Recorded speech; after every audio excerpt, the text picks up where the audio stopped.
Good afternoon my newly moms, my young moms और जो अभी न्यूली बने हैं, और my lactating mothers basically a phase जहाँ पे when you deliver a child and after that period start for 6 months for 1 year, that is your lactating phase जहाँ आप अपने बच्चे को फीड करा रहे हैं.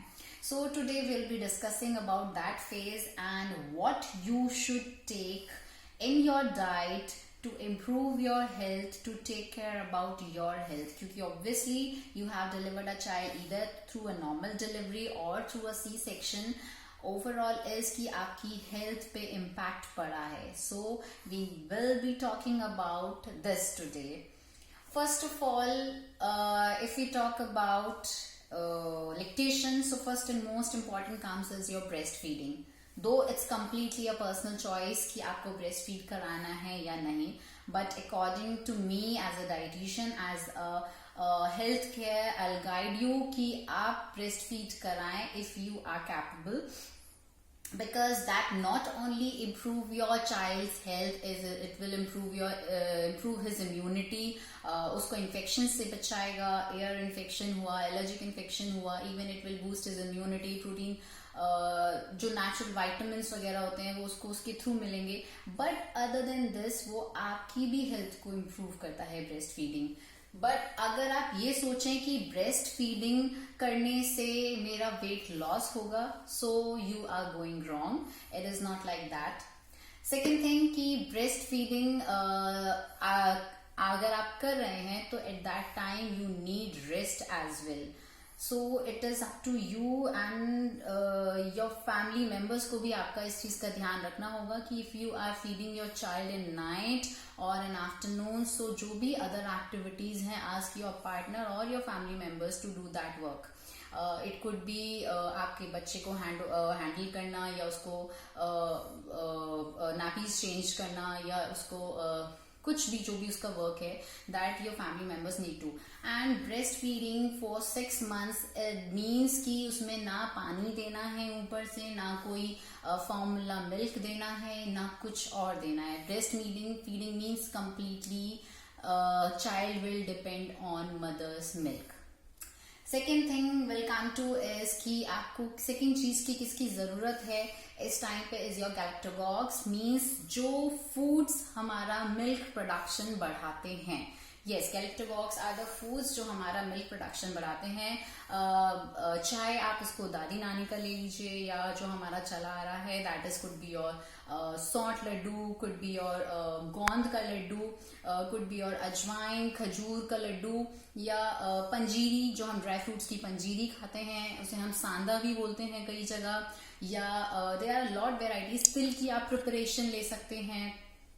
तो ये these are some options which you can go with. As well हमने मेथी का पानी हम दे सकते हैं, अजवाइन का पानी दे सकते हैं. So these things you need to include in your diet in your lactating phase.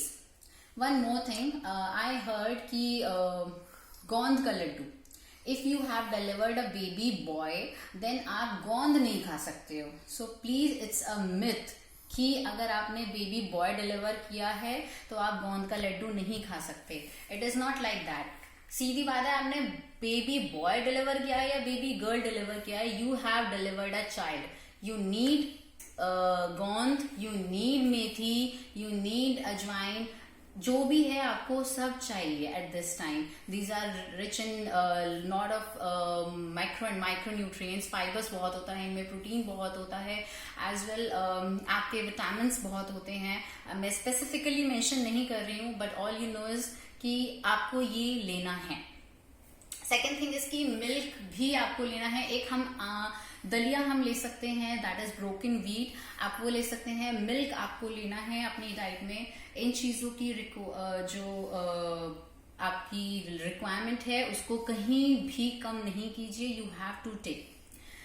Third thing is की फ्लूइड इनटेक, जो यूजुअली हम भूल जाते हैं इस टाइम पे, या माइट भी हमें जरूरत नहीं लगती, बट आवर बॉडी रिक्वायर्स. इस टाइम पे हमारी फ्लूइड इनटेक प्रॉपर होना चाहिए, at least 2 to 3 liters per day, या सिंपली एज आई सेड कि 8 to 10 glasses. इतना तो आपको लैक्टेटिंग मदर को लेना ही लेना है. Fourth if I come to is कि राइस या वेजिटेबल्स, कुछ आई हर्ड कि टोमेटोज नहीं खाना है, या कैबेज फैमिली की कुछ वेजिटेबल्स नहीं खानी है, या चना छोला वगैरह नहीं खाना है. It is not like that. ये पर्सन टू पर्सन डिपेंड करता है. सम फील्स फ्लैचुलेंस इशू, गैस का कुछ प्रॉब्लम रहता है, तो वो पर्सन टू पर्सन रहता है. किसी को कोई वेजिटेबल या किसी को कोई फूड इंग्रेडिएंट सूट नहीं करता. So that's up to you which food you want to take, which not. Next is protein diet. Yes, obviously you have to take protein diet. आपको अच्छा अमाउंट में प्रोटीन लेना है. Good sources and the natural one. It's not like कि आप protein powders ले रहे हैं या प्रोटीन शेक्स ले रहे हैं. No, don't go for the protein powders और protein shakes for improving your protein requirement. Go for the natural one. आपका हाई लेंटिल्स, पल्सेस वगैरह है, आप उनको लीजिए. चना छोला राजमा हो गया, ये लीजिए. ड्राई फ्रूट्स, नट्स लीजिए. इनको अपनी डाइट में इनकॉर्पोरेट कीजिए. ये आपके लिए बहुत हेल्पफुल रहेगा. कुछ टिप्स एज इन कि आपको मैंने अपनी लास्ट वीडियो में भी मेंशन किया था, लेक्टेटिंग फेज में if you want to be healthy then eat right. It is not like कि अब आपको जितना आपके सामने सर्व किया you have to eat completely. नहीं, इट इज लाइक कि आपको इतना पता होना चाहिए कि मुझे कितना खाना है, व्हाट इज माई रिक्वायरमेंट. जब आपको लगे कि आप फुल होने वाले हो, आपका प्लेट, आपका एज इन जितना आपको रिक्वायरमेंट था वो फुल होने वाला है, ओवर ईटिंग से पहले ही आपको रुकना है. ओवर ईटिंग नहीं करना है. सेकेंड थिंग इज कि ईट ऑन राइट टाइम. एक टाइम शेड्यूल है. You have to take 6 meals, small and frequent meals. कि आप इट शुड नॉट बी कि आप 3 मील्स ले रहे हैं, बहुत हेवी मील्स ले रहे हैं, वो नहीं लेंगे. आप 3 स्मॉल एंड फ्रीक्वेंट मील्स लेंगे. So these are some tips which you can include in your diet and जिससे आप अपना एंड अपने बच्चे का दोनों का ध्यान रख सकते हैं. या one more most important, sorry I forgot, calcium. अगर आप ब्रेस्ट फीड करा रहे हैं तो in a day 200 milligram per day आप कैल्शियम ट्रांसफर कर रहे हैं अपने बेबी को through breast feed, through mother's feed. तो in that situation also you need a good amount of calcium in your diet. So include more of calcium, milk and milk products or ragi or your calcium sources as I told you, nuts and all. आप रागी की चिक्की वगैरह भी ले सकते हैं. So इस तरीके से आपको कैल्शियम भी इंक्लूड करना है डाइट में. Good amount of natural protein, no protein shakes, protein powders, and as well as breast feeding if you can go for it, it's very healthy. Fourth thing as I told you, galactagogues, जो भी आपके milk producing foods हैं आप उनको लीजिए. अजवाइन, गोंद, salt, सौंफ, कुछ लीजिए, जो भी चीजें अवेलेबल हैं. इवन सांदा as I told you, dry fruits का पाउडर, घी. इट इज नॉट लाइक कि घी नहीं लेना है, घी लेना है. So these are the things आपको जो इंक्लूड करना है. And thank you for today's video. अगर आपको और इस रिगार्डिंग बात करना है and if you have more queries on lactating issues you can contact me any time, any way. Take care, bye.